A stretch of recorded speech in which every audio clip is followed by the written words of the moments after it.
ये सीखने में मुझे 10 साल लग गए, लेकिन आपको सिर्फ 1 मिनट में सिखा दूंगा। 1. जिंदगी किसी का इंतजार नहीं करती। हर रोज उठो और चाहे कुछ भी हो, जी जान से मेहनत करो।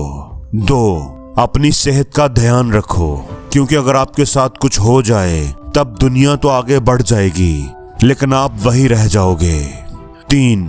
अगर आप अपनी ड्रीम लाइफ नहीं बनाओगे तो कोई और आपको अपनी ड्रीम लाइफ के लिए काम पर रख लेगा। 4. अपना काम चुपचाप करो, खुशी अकेले में मनाओ, क्योंकि कई लोगों को दूसरों की खुशियां बिगाड़ने में मजा आता है।